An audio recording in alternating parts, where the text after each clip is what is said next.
You're listening to the AFTERBUZZ TV network, now the largest new media platform on the web, and your #1 source for after-show entertainment. Very good, Gene. Johnson.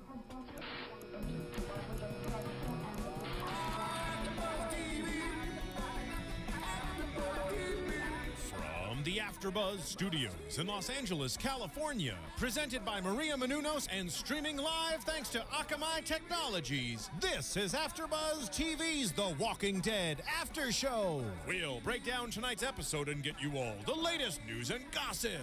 And now, another post-game wrap-up show for your favorite TV show. It's AFTERBUZZ TV's The Walking Dead After Show.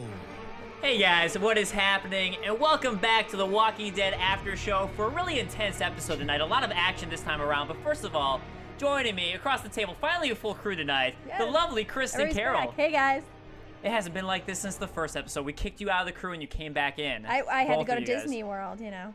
Just calling my name. We left you. We were like, just leave. You killed 2 of our own. Gotta. Next to her, Derrial Christon. I was waiting for like a better intro. Also looking lovely tonight. Thank you, thank you. What's up, Walkers? How you doing? And next to me, Nando Velasquez. Hello. Okay. Lovely? Yeah, lovely. Yeah, like, oh, thank you, lovely. Okay. I had to Lovely, pimp him Nando, out I'm for that. sorry. Yeah. Sorry, I was out last it's a lot week. of effort. Hey Nothing guys, exciting. I'm the very lovely Dave Klein. That's why. Whoa. Hey guys, we have a very special guest here with us tonight. You might recognize him from the first episode this season. You may also recognize his voice if you're listening just on iTunes from Phineas and Ferb. Also from Final Fantasy 13 if you guys are a big gamer like me. We have joining with us Vincent Martella. What's up, Vincent? You're lovely, by the way. Just to Oh, add that. thank you. You're very I was lovely. hoping- Very, Lovely, very Mr. lovely. That I'm was the sorry. adjective being I used. dropped it there. Also, but he played Patrick on the first episode, if you guys recognize him. He started off this whole damn thing. What the hell? It's Patrick's Well, fault, you know, everybody. It's Patrick's fault. I didn't really like anyone else. Well, I So mean, figured I'd just Daryl, get right? everyone I mean, it's sick. Daryl, so... Yeah, but except Daryl. Yeah. Yeah. All right. All right. Spread We'll those come back to germs. that. We'll swing back around to that. But let's go ahead and jump on tonight's episode. We're going to go ahead and start with Carole and Rick and their relationship. And we get that at the very beginning of the episode. And that's kind of how we start off. And it's with Carole talking to Lizzie, who's infected and she's sick. And she's kind of talking to her through the glass there. And kind of explaining her not to be afraid. And Lizzie's explaining this kind of messed up idea, but I'm sure a lot of people have this idea of how she feels, which is that's actually better that after dying people come back. She actually kind of likes that. So I find it a little strange, but I guess you could kind of see that. Yeah, it's a little creepy, especially coming from a small child to say that at least they get to come back. You know, I don't know. It spooked me a little bit, but I feel so bad for her. I mean, she's now all alone. Carole's behind glass, and then how quickly did Carole snap at her for calling her mom? Yeah, she did. That I felt so bad for Lizzie. I mean, she's already separated from her sister. Her dad just died. And the one person now who's kind of become this comfort for her is telling her, don't call me family. Yeah, it's just not gonna interesting too happen. because we've seen Carole her character change so much throughout the seasons, and to see her go from like the loving Carole to now she's almost emotionless. So Indifferent, if you will. indifferent, if you will. Yes. Yeah, Well, it's like she's reaching out. Lizzie's reaching out because obviously she's going through her own issues, and Carole can't support her in the way that we've known her from previous seasons to be the matron of the group. Yeah. And here she is telling her to kill, to run away, and to, if it's up to her life or Micah's life, to actually kill somebody to stay alive. And then of course the whole mother crack too. It's just like, I'm not your mother. It's just so interesting, especially after what happened with Michonne a couple of weeks ago holding the baby and seeing a similar type of well, she wasn't crying, but a similar type of rejection from Carole. Yeah, and I think at this point too, Carole has to be tough with the kids at this point because they have to survive. So the only way to do it is tough love, almost in some regards. And again, too. this isn't the way she acted with Sophia, Right. at all. So this is a second chance for her. She did, but it's almost a little bit too far in a sense of like, I mean, this kid, she's sick, she could die. Like, give her a little bit of grace of at least calling Carole her mother for a moment, just having someone to be close to. I think whenever anyone dies, that's all you want, is to feel like you have someone still close to you. So it's almost that, I mean, this is what Rick notices at the end. It's almost like Carole's gone too far. And it's good to be hard, and Carole has adapted, but it's almost like she's kind of crossed the line to where Beth was going too, that we saw in the previous episode, that same line that Beth was starting to kind of walk along that line. That's just like, is this too far? Because you're losing your humanity at one point. It really is interesting to bring Beth, because I guess all the women really have just changed so much in between last season and this season, even dramatically. Dramatically, that's So true. it's been really a case with all the women. Liz on the chat saying I'm torn on it because I like Carole, but I think Rick was right. It's complicated, place in my head tonight. And Pat saying very complicated for sure. Do not know who's right either. And we'll definitely come back to this when we get to the end of kind of what happened with that. But they're kind of getting ready, packing away to go on this trip because they don't know when the crew is coming back. And Carole's very morose about it. And she's kind of at this point chalked them up as they're probably dead. Whereas Rick is trying to put in that lighthearted when they come back. Not if they come back, but when they come back, is kind of phrasing it in a more positive light. So they end up going off and they find a house and they're scavenging through the houses, which is what they used to do when they run into a couple new friends, a couple new buddies to be there with them, Sam and the unnamed girlfriend, tattooed up girl. We'll call it Tattoo leg. Tattoo apricot girl. There you go. Tattoo apricot girl. I like that they still add that humorous aspect to it. You know, they popped out of the room. They're like, we have fruit. Do you want some? And then tosses the fruit, and now it's in zombie blood. It's like, well, I guess you don't. And it's good that they kept that in there because I felt like the last episode didn't really have any, funny breaks to it. Yeah, I think you need that. You need those ups and downs because it's kind of a roller coaster. You need a little bit of a break and a breather. But the funny moment with, Sam was just kind of a weird character in general, but somehow it's the two most unlikely people in a sense that during this zompocalypse to survive, and the fact that they're still alive somehow. And you can see that going through Rick and Carole's minds too, just like, how exactly are these two still alive? Yeah. They take 6 rounds to shoot one walker. Right. And they have totally different names for them too, the Skin Eaters or the Killjoys. Yeah. I just want to see someone in the show call them a zombie at one point. At one point, yeah. At one point, there's got to be one crew in the entire world who decides to call them zombies. Do you guys call them zombies on set, or do you keep with walkers? No, you refer to them as walkers, yeah.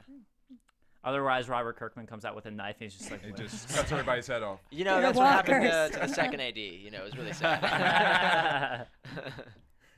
I would think you'd want to keep calling it the same thing that you call on the show, just in case. Yeah. And I feel like sets just get into a rhythm of doing that anyways, like referencing even people as they would reference them, like by their character name sometimes. Exactly. So that sort of thing just happens, so it makes sense to reference the walkers as walkers. Well, and I heard even Andrew Lincoln, he won't, get out of character that much in terms of his voice because he's English. And but he tries to keep in the Rick character, and that's why he barely does interviews on set because he likes to keep in that. Did you?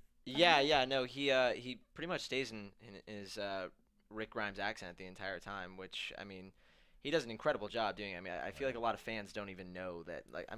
Real fans know that he's British, but I feel like just people watching the show wouldn't know that.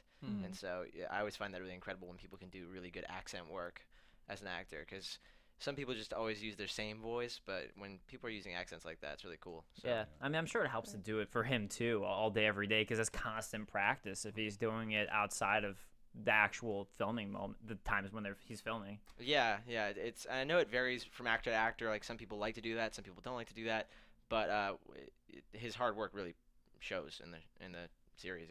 Does Dave's girlfriend Lauren Cohen does she keep her accent, or does she also switch? I actually didn't directly work with her at all during my time on the show, so I don't know the answer to that question, unfortunately. Oh, well, I'm sorry. You tried to bite her. You should refer to Dave. I was trying to help Dave out with more info. You see his eyes popped up when you said that. He was like, wait, what? What about Lauren Cohen? Lauren, what? I'm trying to help you out there, I'm really Dave. interested now. I was interested in the show, but I'm even more interested. By the way, someone tweeted out at me, and I'm going to look it up, that why do the cute ones always have to die? Before I actually saw the episode, I immediately thought they were talking about Lauren Cohen. I was just like, no, this is going to be the worst episode.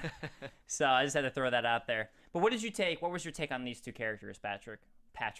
See, we're on set right now. That's exactly what I'm talking about. Vincent, what was your take on the two characters? Yeah, you do have a moment of thinking, like, how in the world are they still alive? But I think that's something that this show does really well, and this story does really well, is it's showing that, like, you can't predict what decisions you're going to have to make as a human being to survive this situation. And everyone makes different choices. Some of them are right, some of them are very wrong. Yeah. And those consequences are what get you to the place that you're going to be in. And, their eagerness and their innocence is what ended up being their undoing at the end of the day. Yeah, they just wanted to help, and Rick, being the seasoned veteran of the zombie apocalypse, is like, don't do this. And that ended up, getting them killed. So yeah, in a sense, if they just stayed put and gone back to the prison, they would have had. Now they almost have this like Walker training camp going on with Carole, which I guess would be disassembled at this point. But Yeah. So I mean, they do have that going on in the prison where they can teach them how to survive. But well. So they end up helping, as you mentioned, and Rick gives away his amazing watch, to Sam, as they are so eager to help, as you yourself mentioned. He gives away his watch to them, says, meet us in 2 hours, and they go head off to search for more medicine, more food, and that gives Rick and Carole a chance to really actually have a conversation for a change about everything that's going on, and especially their lost loved ones. Well, and I think even before that, just the decision on whether or not they should go to the prison or not, I think you could just tell Rick struggling. Oh, it was a hesitation for sure. Just struggling, and you could see them both at odds with each other. Over the decision. Rick is the leader. I guess Rick is still struggling as the leader. He's still kind of coming off of Farmer Rick a couple of episodes ago, and Carole, obviously this new, assertive Carole. And they both are butting heads over these two, which I think is really interesting. And when finally they do get to talk about loved ones, and they do get to talk a little bit more about the incident that Carole was involved in. And do you think that Rick's struggle with this was, he mentioned about the flu and not wanting to bring them back they could possibly get infected. Do you think that really was his reason, or it was something else? I think, well, I don't know about you guys. They got a weird vibe from them in general. So I have a feeling maybe he was not trusting himself, especially after what happened with Woods Girl, the zombie Woods Girl, the first episode. So maybe he was a little indecisive on that too, and Carole was just being very assertive as to having him come. Well, I think oh, sorry. No, go ahead. I think the part of the other reason that he was hesitant was because he has Carole there with him. He already doesn't trust her. They've got this weird vibe going back, and now is he wondering, well, if I bring these people back, is this somebody else for her to potentially kill? Because he doesn't trust her. And he even said that later on. If it's only my family, I don't want you with us. So he's probably also thinking, besides, getting them sick and having two people who don't really know what they're doing, it's like, do I bring them back with Carole, who's a question mark? Yeah. And it was even that moment where the I'm going to call her tattoo apricot girl. Well, she was speaking about Carole's daughter and asking if she had got infected, and Carole said no, thank God. And God, yeah. Did you see the glance that Rick gave her when she said that? Like, it was like, why did you say that? Like, it was like she was disconnected from reality. Oh yeah, absolutely. Well, it'd be weird if he actually ended up bringing them both back, and he said, by the way, we're getting rid of Carole. Right. By the way, I'm actually going to dump Carole on the way to the prison. She may have just killed two people. Don't worry about it. Sorry. She's totally safe to be around. It's cool. She won't murder you in your sleep, I swear. Yeah. Just don't cough. But I mean, there was a moment though with his uncertainty too, where he actually asked Carole if he made the right decision. Yeah. So he does do that, and they kind of talk about it more, and that they start talking about if she made the right choice, and she starts talking about with him, and it's just that moral dilemma where she was trying to do something preventative and do a preventative action, whereas in his mind, as he finally later on reveals, was that it wasn't her choice to make. Right. Whereas, but to her, then this is the world we live in now, and she's doing what you have to do in this world, which is like, hey, these two people really could have gotten everybody sick, and had no one else gotten sick, had that not happened, maybe it would have been the right choice, and that's kind of her point that she's trying to portray. And it is a really interesting moral dilemma, because I'm sure a lot of people actually would agree with Carole. Yeah. And what do you guys feel? I mean, I was actually kind of torn because I see both of their points, but the thing is, it's like it's the not knowing portion, So you don't really know what would have happened. So I can't 100% commit to Carole's decision to kill them. I mean, because it could have been the fact that they could have gotten the medicine and gotten healthy, and it wouldn't have been a problem. Well, based on this timeline, they would have probably been infected, and they would have died. Based on what's going on now, but they didn't know. They didn't know at the time. No, I agree. They didn't know at the time. So I agree with you. And again, one of the lines that she said that I wrote down that I thought was really big is, "You don't have to like what I did, Rick. Just accept it," which is, I think, actually a huge line for Carole, because again, this is someone who I mean, she talked a little bit about it earlier in the episode too, who came from an abusive family, abusive husband. She had to fix her own dislocated shoulder after the third time, saying she fell down the stairs, lying. She could only lie so many times about it. Yeah. So this is a woman who's being assertive to a man, to a leader. And not that he's a mean leader or anything, but this is just her showing strength. How about specifically Carole doing that after her ex-husband too? Yeah. Which is even bigger for her, and especially as they talk about, and she talks about this moment in her life and how she was so submissive to her husband, that for her, it really does bring about that giant turning point in her character, this episode of her standing up to Rick constantly, compared to when she was so submissive. And on the chat, though, Tangy D bringing up the fact that before Karen and David got sick, there was Patrick who got them sick. Did I do that? Patrick, you killed those people. It was basically my fault. It was really your fault. Here's my thing when I think about this dilemma, because I think, again, it is a really interesting dilemma. And I was kind of thinking it's so hard to say what would you do in that moment, because I was thinking, well, to me, I can't imagine doing something like that at all, because I just can't imagine doing that. But then if you're in that type of situation, you never know how you're really going to act. True. Like it's like a fight or flight moment. You really never know how you're going to act until you're in that situation. So it's kind of hard to say and judge completely. But there is the fact of what Tangy D said and brought up or Tangy D. I'm sorry if I'm not getting exactly how you want it, Tangy or Tangy D. But the important thing about that, though, is there was the fact that Patrick did get them sick. So that means that if he got two of them sick, it was, in my mind, likely that there were far more people sick than just those two. Right.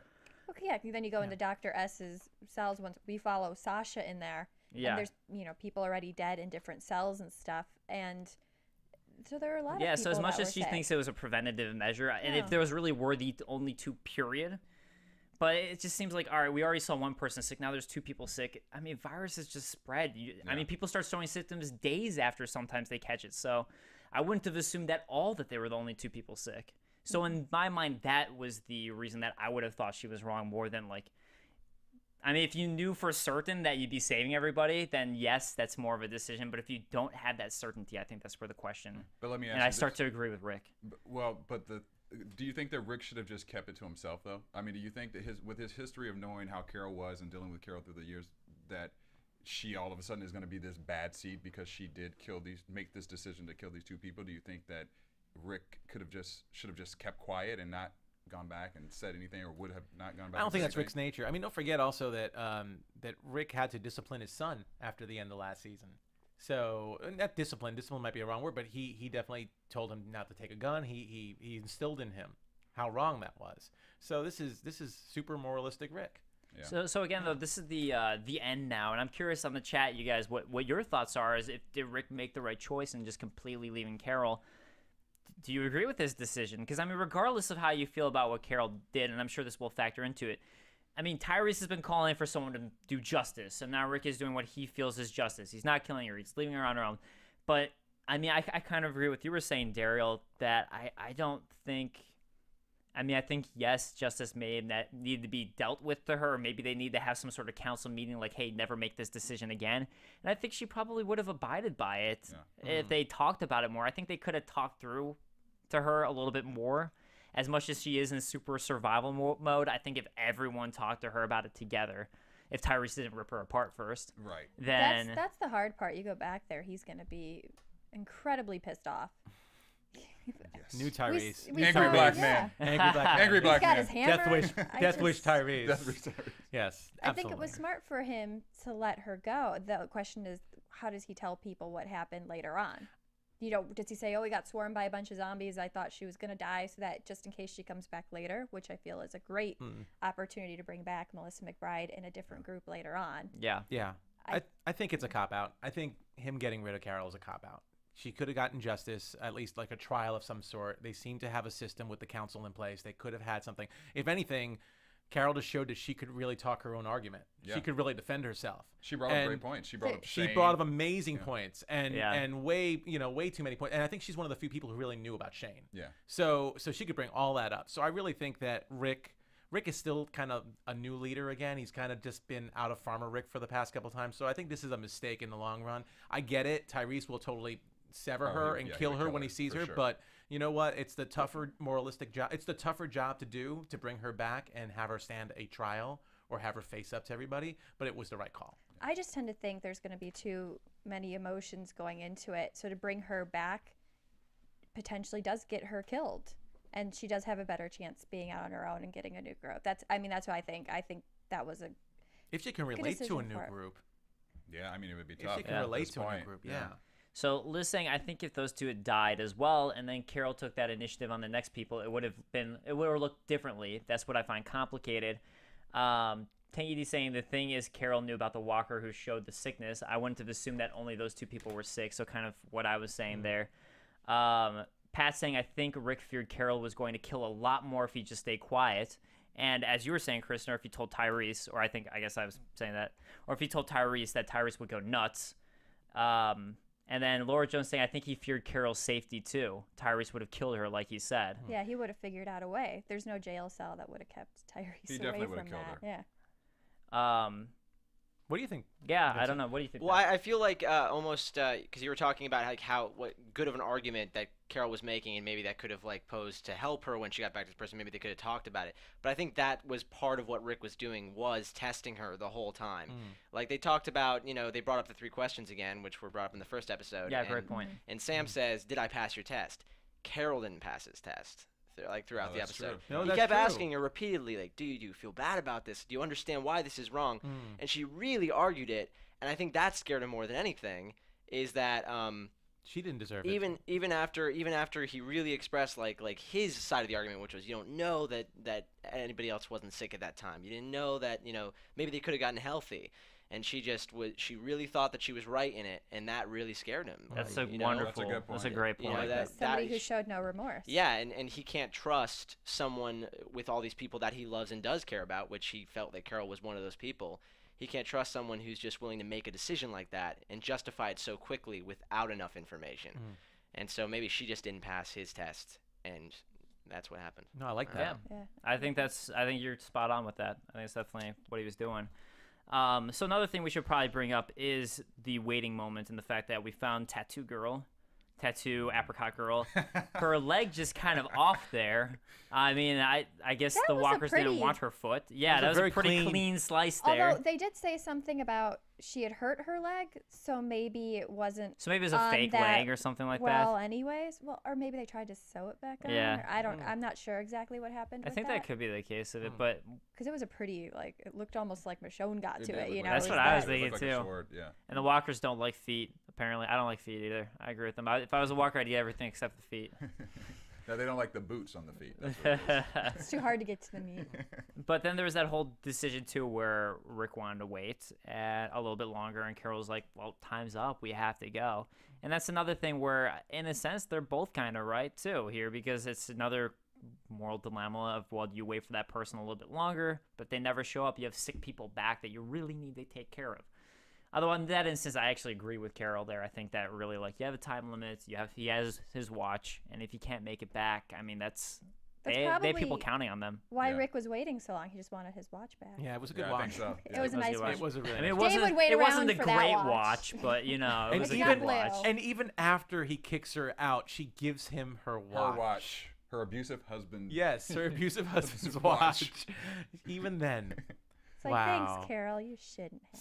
So we all agree though. that we're gonna see more of Carole in the future. Oh, yeah. Oh, yeah. we Totally. all- But from the beginning when we were watching it, we just all had that sense like something was going to go down. Yeah. This You guys were episode with talking Carole. about that right at the beginning of the episode. You're like, does anyone feel like Carol's Yeah, it like just dead? didn't feel by the right. end? Yeah. It seems like anytime they can't focus on one character, it's like, all right, well, Yeah. that character's time is up. Yeah, But and Melissa- they were That's giving it. her a lot of storylines Yeah. today too, and I was like, I don't No, know. but Melissa's on the opening credits this season, so she's got to be on. She's for a gonna while. come back, She's gonna be yeah. on. Or they just did it to trick you up and be like, finally, I'm on the "Sorry, opening credits, and within 4 episodes, you're done. gone. Well, even when he God. was driving off at the end, I just kept having this feeling he was going to turn the car around and try and find her. Yeah, he before. did keep on 'Cause he glancing kept up glancing at back in the. the rearview Yeah. mirror. Yeah. Or if she was gonna follow him. Or if she's going to follow him back, yeah.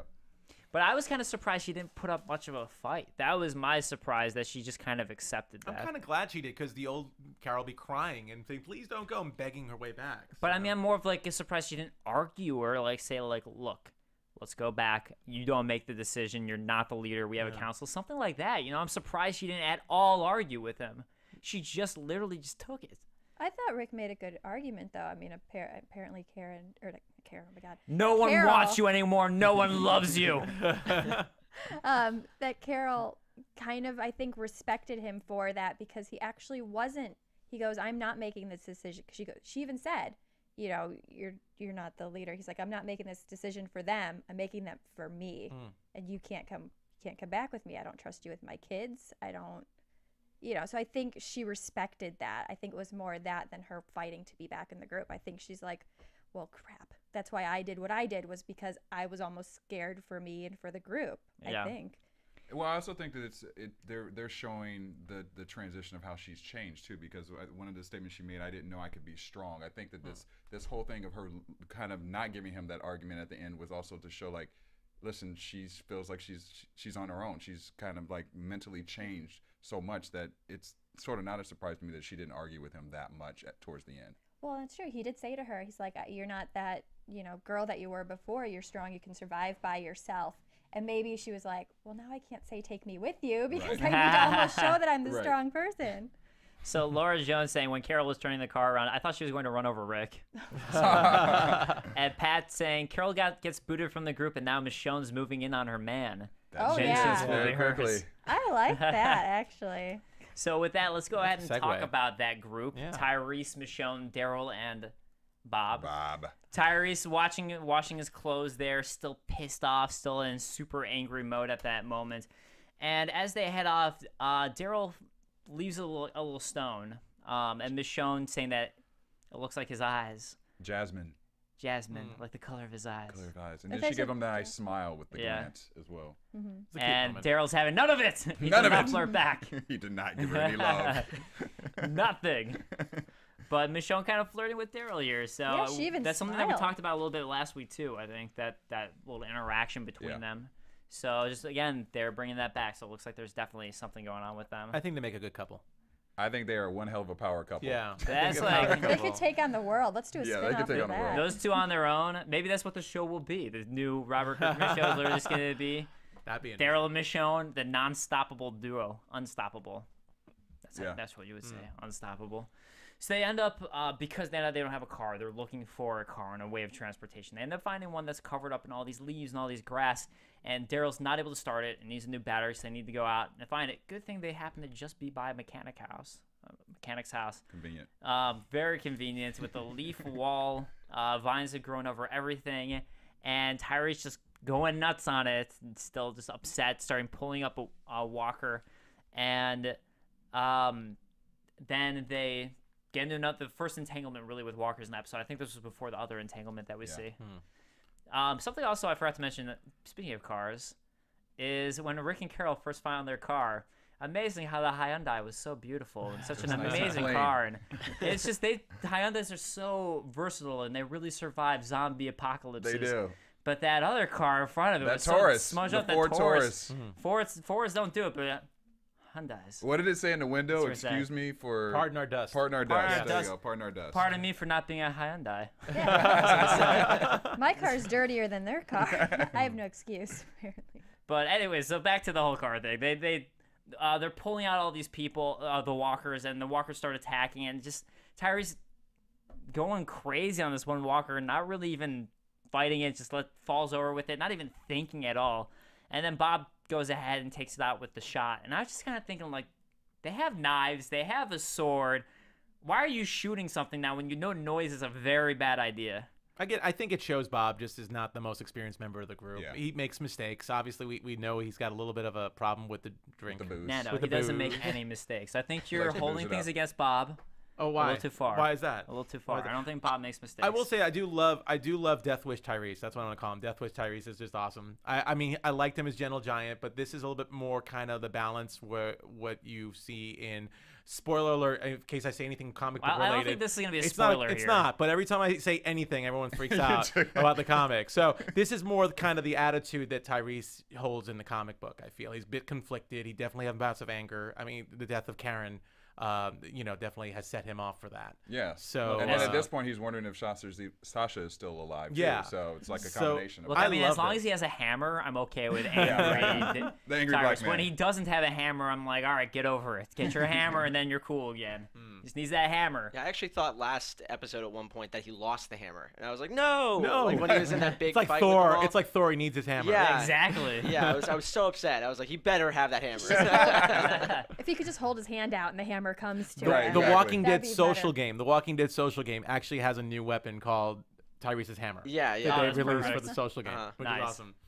It's a big thing. It could be a first-person shooter game, but instead it's just a hammer. Yeah, he's just got a hammer. It's like Gordon Freeman's, Oh yeah, Half-Life. the Half-Life. It's like that. It's just a hammer. Yeah. For all you gamers out there, I had to do a little gamer reference. There you go. That's all good. All right, so they end up going inside, and they find this. I mean, they realize, and Derrial comes to realize that it was a suicide thing where the family committed suicide. They find the pictures of the family. The father has gotten trapped underneath a desk and is dying there, and that was a really well done Walker, I have to say. Yeah. The father one, but Bob ends up putting out of its misery with the key to the bathroom. Yeah, I love that And it then- said Best way men. to It was use like it. sticking out his head and had men, you know, men's restroom on the side. That was great. That was pretty awesome. But again, I was just kind of thinking like, well, how convenient that they happen to be by a mechanic shop that just happened to have a battery. That has to be said. It was pretty We convenient. don't know how long it took them to find that. That is true. That's a Yeah, good we don't point, know. Vincent. That's We a don't good know. point. That's editing right there. That is a good point. That is a good point. They only have an hour to show us. It could have been a very long time. It could have been a long time. We'll go with Cut that. to the chase. Cut to the chase. Well, I like the difference of opinion too with Bob and Derrial when they're talking about the families too, because Bob, you can just see, you know, when he talks about his story later, how he's the only survivor, that maybe he kind of wishes he had a group to go out with. I mean, that's part of him, you know.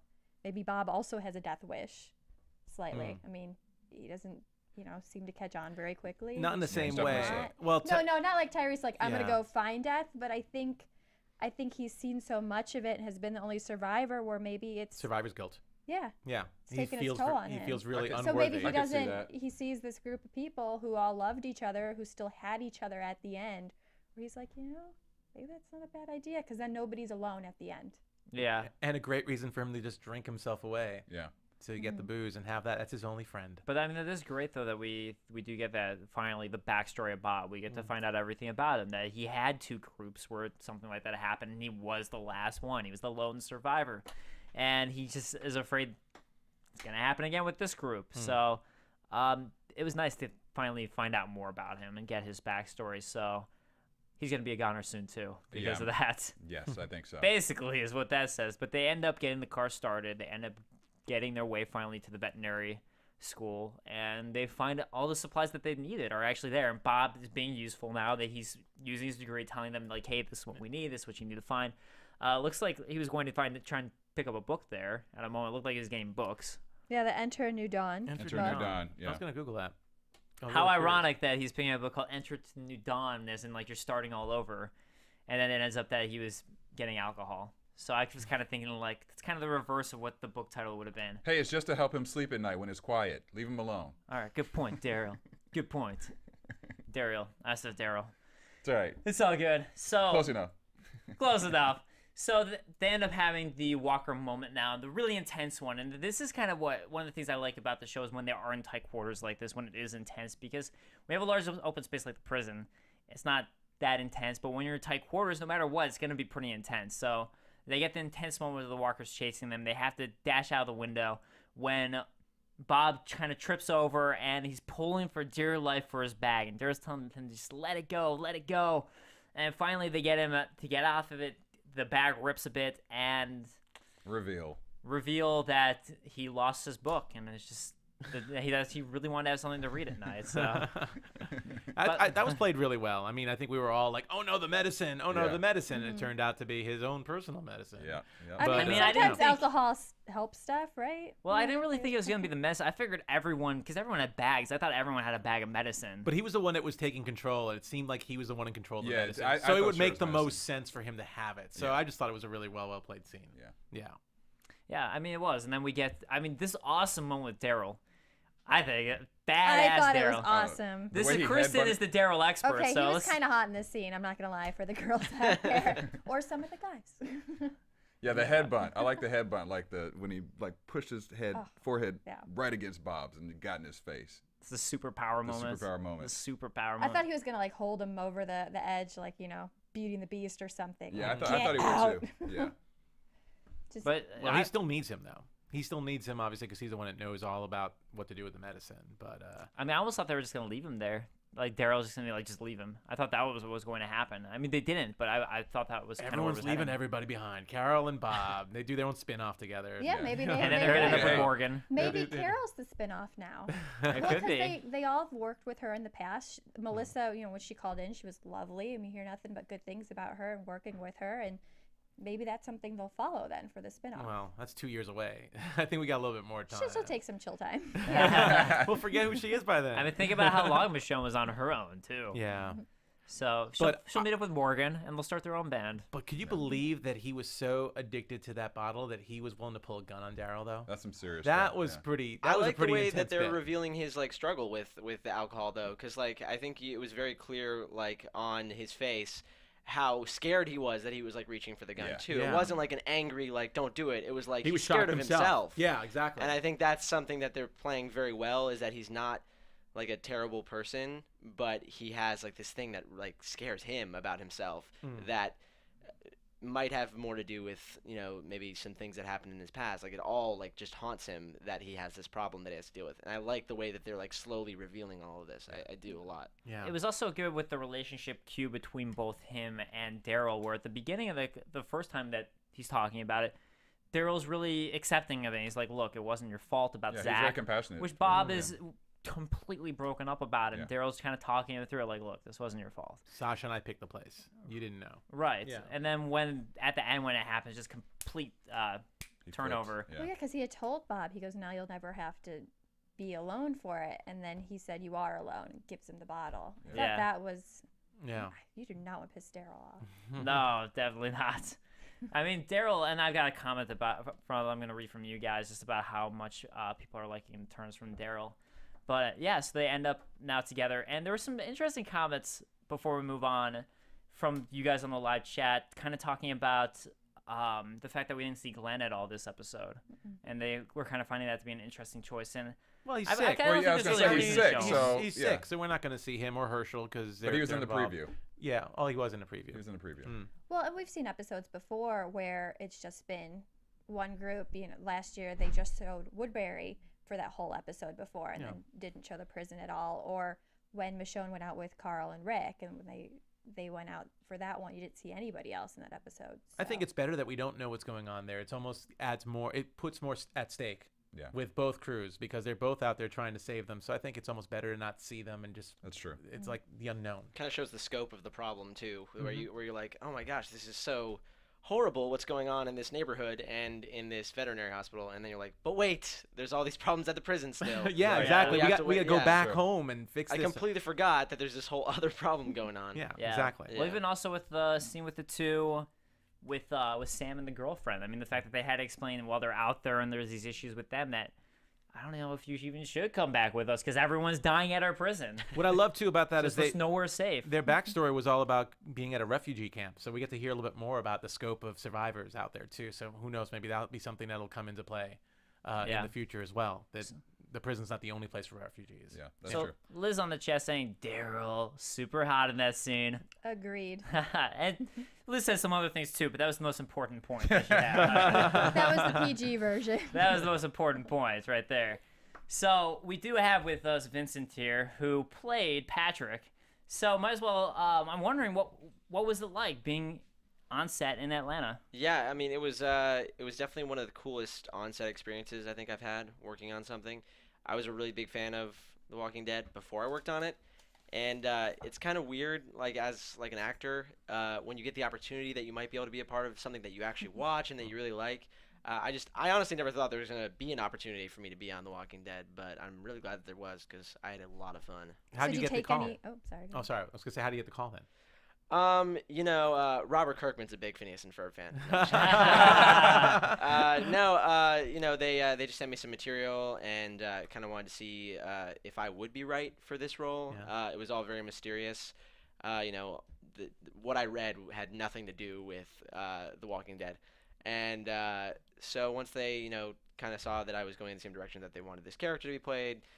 They started sending me scenes, and then when I got there, they gave me a script, and we kind of talked about it. And we had a bit of time on set first where they would change my look up, and they would decide how they wanted to make me look, and told me everything that was going on and what was going to be happening, and context for everything that was going on with my character. How long were you in the makeup chair, like when you had all the blood and just the transformation part? Yeah, it was interesting for me because obviously I've never done anything with this kind of makeup, but it varied, the length of time that I was in there, because it was okay, now Patrick is sick, now he's really sick, Yeah. and now he's dead in the shower, and now he's back as a walker, and all those are large transitions for the character. Like that's something they do really well on The Walking Dead. Yeah. That not everyone may even notice is like walkers look worse now than they did in season 1 because there's been more time for like bodies to decompose. Yeah. And they do so like they pay attention to such detail with the characters and with the makeup on the show. I mean, you know, Greg Nicotero directed the first episode I did, and he's like, I mean, he's like the master of FX makeup. So it makes sense that they know what they're doing so well. Well, because you had to have contacts on, right? Probably. I for did, the- yeah. I wore some awesome Walker contacts. They're really cool. I was really freaked out when I finally saw myself. Oh, really? Yeah, because you can't really see anything almost when you wear them. Yeah. You can only see, depending on the lighting, you can see outlines and certain details. But I could really only see my own reflection when I'd like take one out.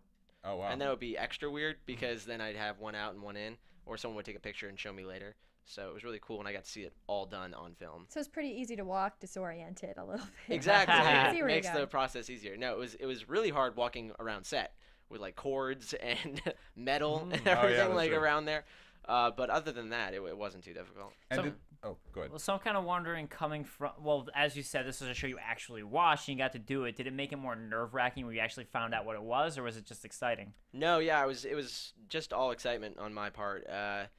I was really excited that I got to do both being like a character who has a part with other main characters on the show, and then got to be a walker as well, because we were discussing like not a lot of people get to do that. Yeah. Yeah. And that was something that everyone on set was excited for me to get to do when they met me.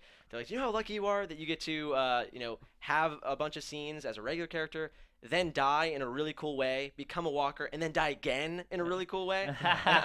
And I didn't think about that until I got there. I was like, you know what, that is really awesome. I'm very lucky to So get to do that. did you have to go to a zombie? I know they have zombie school for The the zombie school, extras. yeah. Did you have Yeah. to do any of that at all to I practice? didn't even pass the midterm. No.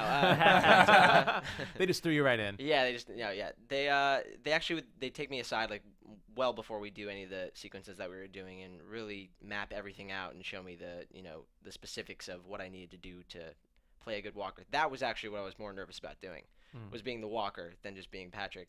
Yeah. Because that is really easy to do wrong, I feel like. Yeah. I feel like that's something that you can overdo very easily, or it's going to look phony, and you kind of feel a little ridiculous doing it Yeah. because you think it doesn't look right just because you're not sure.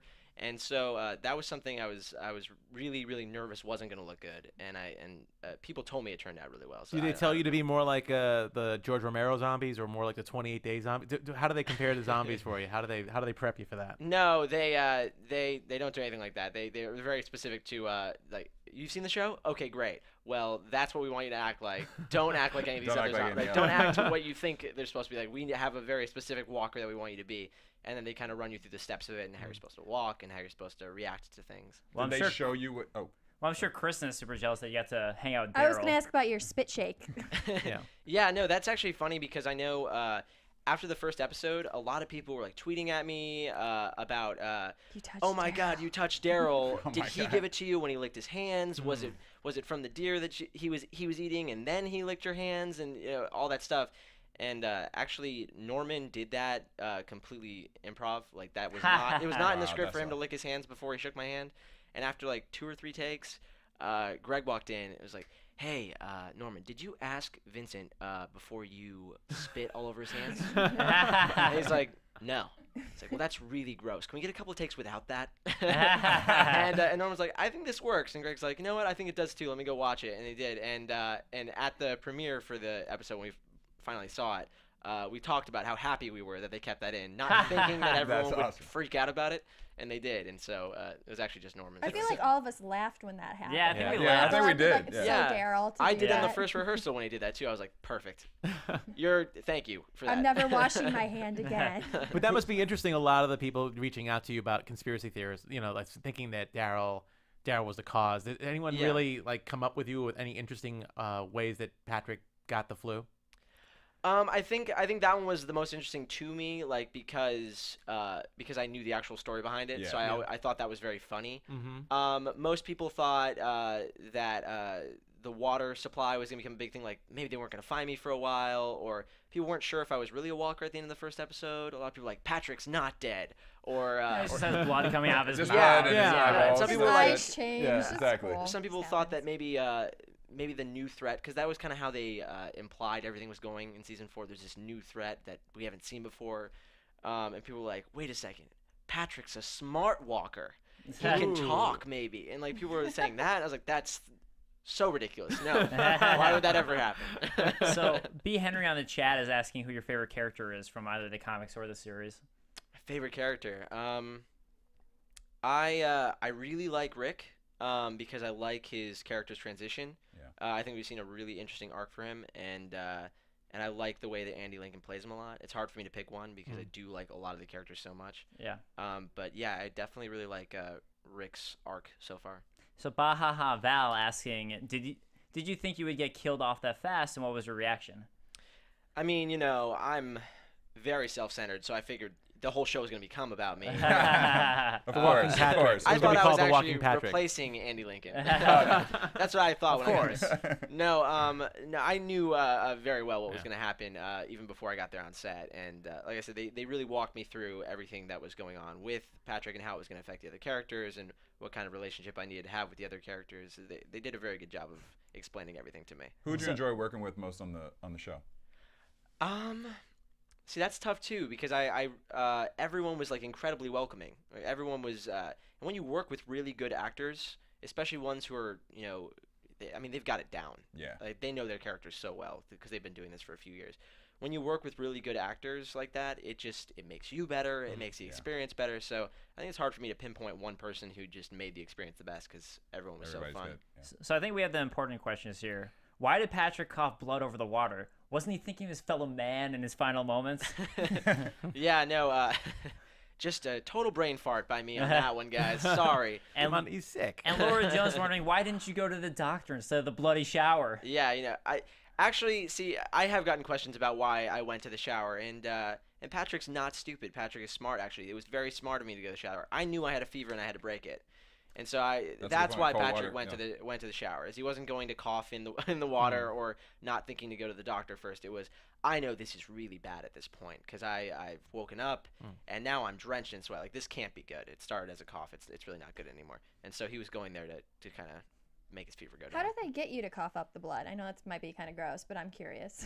Like how do they actually like, how did shoot you that? Yeah, because I'm assuming you're not coughing up blood. Yeah, no, they just you're assuming they wrong. just punch you in the stomach. They punch you. They stab you. They stabbed you in the stomach. Yeah, that was actually what my relationship with Norman became. He would just come in and just beat me up. You know, if you're gonna get beaten up. Yeah, no, they just put a lot of blood, like of the corn syrup blood, in your mouth. So that must have tasted really good. You hide it. Well, speaking of taste, what do the guts taste like? That was weird. No, the blood tastes good for a little while, and then it starts like becoming just way too sweet, and then you like realize that you've just been eating sugar all day. Yeah. But the guts were a few different things. Like all of the body parts of people you're eating are kind of different, but the guts themselves are barbecue. That they Really? That sounds really good. smother in the fake blood. Is that why it's sponsored by KFC? KFC. I was gonna say Yeah, KFC. that's obviously why. It was not KFC. That would be awesome. I just pull out like one of those new to-go cups. Yeah. But definitely not sponsored by Hyundai. Definitely. No, Definitely not. No, I don't think they have anything to do with the show. No. Well, you're actually going to be in 2014 a new movie, Klinger. Yeah, I am. So do you have any other upcoming projects or just more Phineas and Ferb? Obviously, you know, you got to watch Phineas and Ferb. Yeah. Just awesome cartoon if you haven't seen it. But yeah, no, I just finished up shooting this film called Klinger, and it's a really cool horror film. I think it's going to turn out really well. But that won't be out till sometime next year. And yeah, just Phineas right now. And great. you know, I know Phineas. They've done a Marvel crossover, Yeah. and they're doing a Star Wars one. Do you ever see maybe a Walking Dead one? You think know in the what? process, maybe? I think it makes it easier to do Marvel and Star Wars because Disney owns both of them. Yeah. I think AMC wouldn't love it too much if we try to do a Walking Dead one. We've done things similar to like zombie themed episodes, Yeah. but never an exact crossover of The Walking Dead. What would Phineas be like as a zombie? I don't know. He'd probably be a very chipper zombie. He'd probably like, I want to eat brains today. he'd probably be really excited about That it. is great. Yeah. That is great. Okay, we do have to move on, but I have one question for you, or what I'm really curious about right now, because you started doing that voice a long time ago. Was there a did. point where it started getting hard doing that voice as you got older? You know, people who have like religiously watched the show will come up and tell me that in the first couple of episodes I don't sound the same, and that is true. The first maybe like 3 or 4 episodes, my voice does sound a bit different. A lot of them do actually, because you kind of fall into finding a voice that works better yeah. for a variety of things. We sing a lot on the show, we scream, we do like a lot of variety of things with their voices, so it's better to find something like that. And also, I started the show when I was like 12. Well, that's more of what I meant. Like, as you're throughout your teenage years, as your voice starts to crack and all that. But so. fortunately, I ended up using a voice that was not my own for the character. Yeah. If I had, then it probably would have been not good. Yeah. Well, Laura Jones is going to wrap this up with saying that Patrick wins the award for the most ninja walker ever. No one heard him chowing down on them guts. Well done. Well done. Thank you. Very stealth of you. That was exactly what I wanted. Very stealth. Ninja walker. With that said, let's get to Kristen's trivia questions. So as you guys have known, and if you don't, what we're doing right now is we've been doing trivia each week to get you guys involved to win this awesome poster. And since Vincent is here, I gave the poster to him. It's right here. It's right next to him. And we'll have him sign it so that it'll add to Andrew Lincoln, Norman Reedus, Lauren Cohen, etc. So last week, the question was, although Lauren Cohen was English, has an English accent in real life, where was she actually born? Yes, Dave, do you remember what the answer is? No. It's like Pennsylvania, isn't it? Yeah, Philadelphia. Philadelphia. Okay, I was thinking Pennsylvania. Pittsburgh. I was like, I knew it was a P. So what if, Oh, that's even better. said She it. better be an Eagles fan because the Eagles are awesome. so our winners this past week, we had a bunch of new winners, which was Sportney 4, Sean Sheely, Bahaha Val, we've heard who's on the chat today, Joe Beard, and Jeff Duello. Sorry, I wrote it in cursive, so I can't read my own handwriting. I forgot to print it out. But this week, our It's also about Lauren Cohen. No, sorry. I was going to go with more of the doctor route because they're getting medicine. So what is the name? And before I say this, please only answer on YouTube. First 5 people answer on YouTube will be entered to win. You can only enter 3 times. I only have 2 people who are entered 2 times. They didn't make the 3rd one this past week. So the question for this week is, what is the name of the doctor that was at the CDC? Ooh. That's a good one. That's a good one. You That's got a good one. back to season 1. Backtrack it. Yeah, I'm Yeah. taking you guys. Taking Nice. it flat, throwback Sunday? I don't know. Well, this Sunday. Throwback so- Sunday. Yeah. Throwback Sunday. Sunday. We'll We'll start go with Throwback that. Sundays. That's good enough. We'll start it. Let's go ahead and talk about some news and gossip. Or predictions. How about predictions? How about predictions? Actually, we're going to talk about some predictions. But before that, AfterBuzz TV predictions. I just kind of rely like, okay, we got news and gossip, right? But before we get to that, we do have some comments from you guys on the YouTube. The great Nate King saying, apparently the voice on the radio says something about a sanctuary. They played a clearer clip of it at a teaser trailer before the start of the season at Comic-Con or somewhere like that.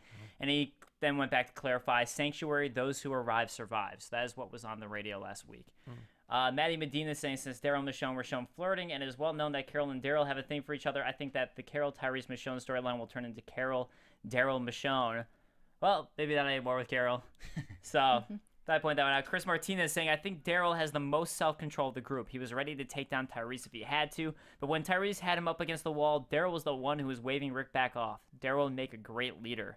And it does seem that way. It does seem like, especially after this episode too, that Derrial really became the leader of that group that he was in, and the group that he was off on.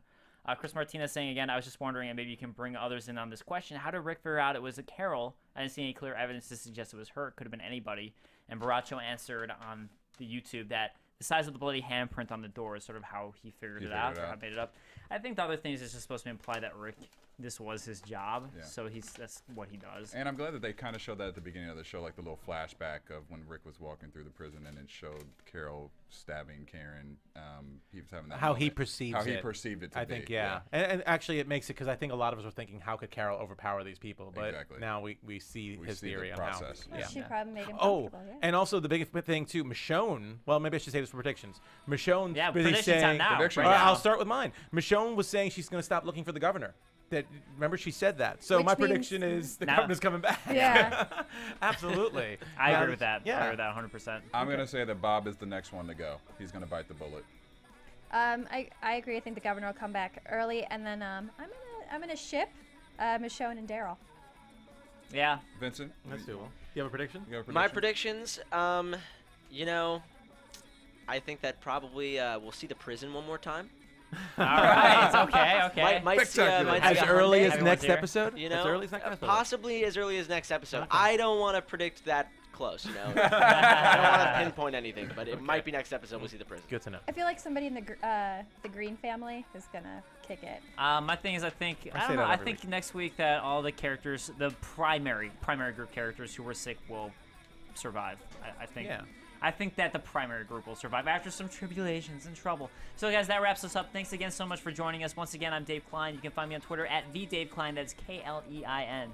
I'm Nandovel. You can find me on Twitter at Nandovel, Nandovel. I'm Derrial Kristin. You can find me on Instagram, Twitter, and Facebook under Derrial Kristin. And I'm Kristen Carole. You can find me on Twitter, KristenCarole13. And Vincent? I'm Vincent Martella. You can find me on Twitter at VinMan17. You can find me now, right here, though. At AFTERBUZZ. For this And moment. guys, make sure if you want to join in on the live chat, do join us every single week. That's Sundays at 9 p.m. Pacific time. We will be here. AfterBuzzTV.com is the place. And please check us out on YouTube and iTunes. Rate us, comment, positive or negative. We just want to know how we can make the show better for you guys. And we will see you guys next week. Later. From executive producers Maria Menounos, Kevin Undergaro, Phil Svitek, and the entire AfterBuzz TV staff, we would like to thank you for listening to the AfterBuzz TV network. To watch or listen to other after shows and post comments or questions, be sure to visit AfterBuzzTV.com. I'm Sir Richard Wentworth, and this has been a presentation of AfterBuzz TV. Bye. You later. The views expressed herein are those of the hosts only and do not necessarily reflect the views of AfterBuzz TV or its owners or principals.